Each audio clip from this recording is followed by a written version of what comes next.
Hello and welcome to this instructional webinar on how to modify your SOLIDWORKS user interface. This session is recommended for new users of SOLIDWORKS and will cover the typical changes and modifications we use here at Solid Solutions. When you first install SOLIDWORKS, it sets you in novice mode and you have 3 large icons asking you exactly what you want to create. However, most users will switch to advanced mode. This gives us the same 3 templates for parts, assemblies and drawing, but without the play school look. This is also where we could access custom templates if needed later on, something we're not going to cover in this video. Now, if you've been going through some of the built-in tutorials, you may find that you already have some additional toolbars cluttering up your screen. These are not really required as everything is available through the command manager at the top of the screen. So simply drag these toolbars into the main screen area and then we can simply close them down. So the command manager at the top is where you want to keep all your tools. Now they're already arranged into tabs, but there are probably some we don't need, and there's no point keeping them added. If you right hand mouse click on either of the tabs or blank area of the command manager, then we can access a list of all the different tabs available. So as I don't currently need the data migration tab or the MBD tools, then I'll switch them off. However, I do create a lot of sheet metal and weldment based parts, so I'll switch those tabs on. Now I have 2 tabs here for SOLIDWORKS CAM. Now I don't have a CNC machine tool here at home and therefore will probably never need to use it. So not only do I want to switch the tabs off, but also I don't need to load in the whole SOLIDWORKS CAM add-in every time I fire up SOLIDWORKS. So let's turn off that add-in from the options. Look for the little down arrow by the side of the options gear wheel icon at the top of the screen. We can see all the available add-ins for SOLIDWORKS and we have options for both active in this session and startup. So I will untick both these options for the SOLIDWORKS CAM. You may want to switch other toolbars on. So if you have Toolbox, SOLIDWORKS Pro and Premium users, and use a lot of standard fixings, then maybe switch the option to have it on from startup. The command manager doesn't have to live at the top of the screen. You can position it anywhere on the SOLIDWORKS window. If you grab the tabs with your left hand mouse button, then you can drag and dock it into a different position. Personally, I prefer it at the top of the screen. One of the annoying things that can happen to new users is they accidentally undock the command manager. Now you can stop that from happening in the customise options by right hand mouse clicking on any tab or blank area of the command manager again. I would recommend that every user ticks the option to lock the command manager and toolbars. Whilst we're in these options, then you may wish to change the size of your icons. This is especially useful if you have a 15-inch but high resolution laptop monitor, whereas the icons will appear quite small, or if you're lucky enough to be running SOLIDWORKS on a 4K monitor, then you may have a similar issue. You can also hide the text that accompanies the icons if you wish, something I would not recommend for new users. So while we are in here, let's do some more customization for a couple of tools and then I'll show you how to use them. We'll start with the shortcut bars. We can create a quick shortcut tool to use inside of SOLIDWORKS by simply pressing the S key on our keyboard. But here is where we can customize it. You can create different shortcut menus for sketches, features, assembly and drawing environments. They come preloaded, but you might want to add some tools to them. So you can pick a menu and then search through all the commands. So maybe I use the polygon tool on a regular basis whilst using sketches, and I can simply drag that from the sketch commands into my sketch shortcut menu. You can also change the proportions of the shortcut menu to suit your personal taste. This leads us to mouse gestures. Again, a tool I will demonstrate soon. Mouse gestures are quick, dynamic shortcuts you can use whilst working, and you can make them as simple or as detailed as you want by changing the number of gestures available.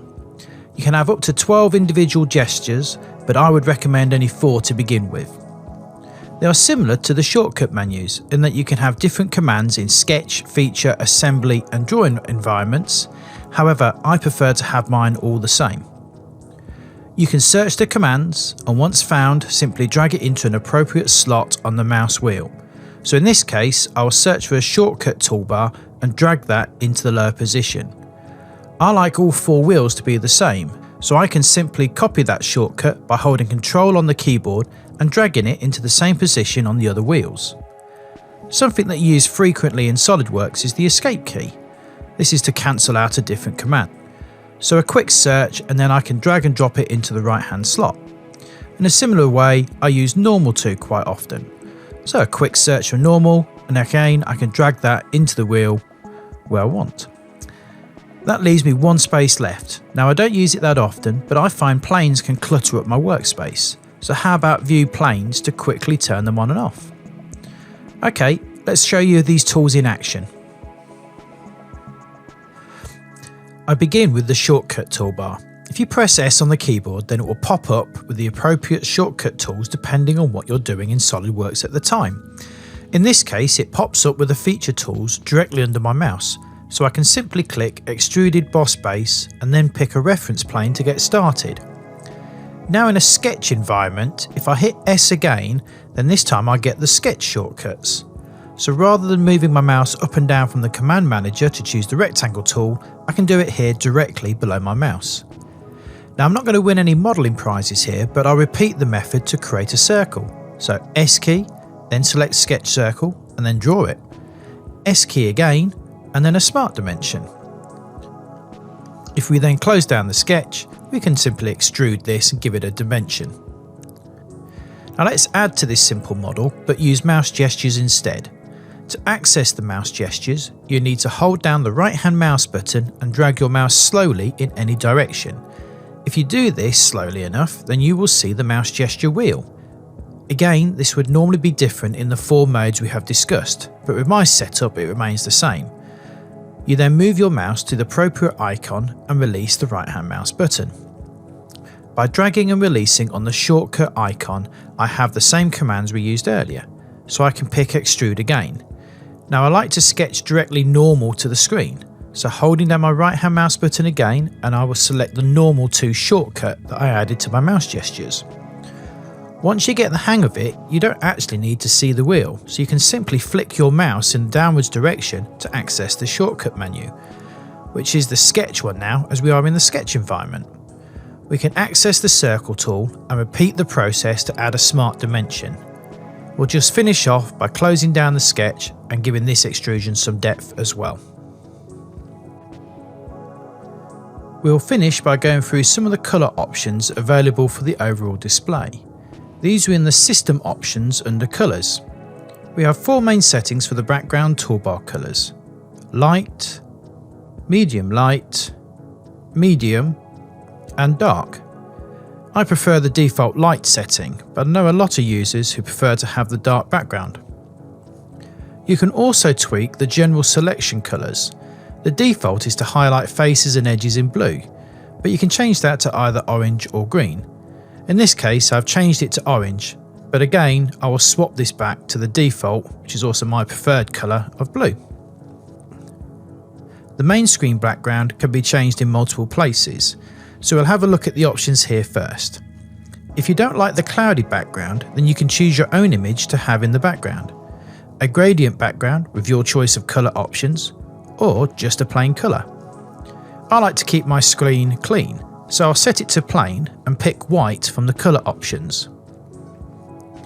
If I change that setting back to the default document scene background and come out of the system options tool, then we can access the environments from the apply scene drop down menu.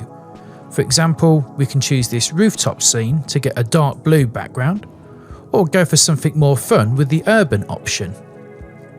There are a lot more of these scenes available, and if you use the manage favourite options you'll see a complete list, so I'll let you play with those in your own time. Instead, I'm going to go back to my usual plain white. There's one other system setting that I think most users will like, and that is available under the sketch options, and it is the auto rotate view normal to sketch plane on sketch creation and edit. Put simply, every time you're in a sketch, then it will rotate the model normal to the screen and do this automatically for you rather than you having to go to any of the view tools or using the view normal command. Let's close everything down. Now before I finish this session, I might want to make all of these changes to the SOLIDWORKS interface on another PC. or multiple PCs. Thankfully, you don't need to repeat the process over and over again. Instead, you can save all the settings in one go. Now, you do have to close all your files in SOLIDWORKS first, but if you then go to the Tools pull-down menu and click on the Save Restore Settings option, then that will pop open the Copy Settings wizard. Now, there's several options here, but basically I wouldn't worry about any of them. Instead, we just need to know where we're going to save this file to. In my case, it will be the desktop. Now, this is when I wish I kept a more organised desktop, but a little bit of hunting and I can find the file. So typically you would keep this somewhere safe to be reused later on, or copied it onto a network to be used on another computer, or emailed to yourself at home to be used on the laptop. To use these settings, all I need to do is double click on the SOLIDWORKS settings file. Then you will have a few options. Basically, you can decide what you want to restore. Is it just your toolbar layouts or full system options settings? Generally, you just leave it on the default option and click next. You will now have a further 3 options. For most people, it's the default option for the current user. The others are more for CAD administrators. So leave it as it is and then click next. And that's it, you're all done. Your settings will be restored. Thank you for watching this video, and please browse through the rest of our video library for more help and advice.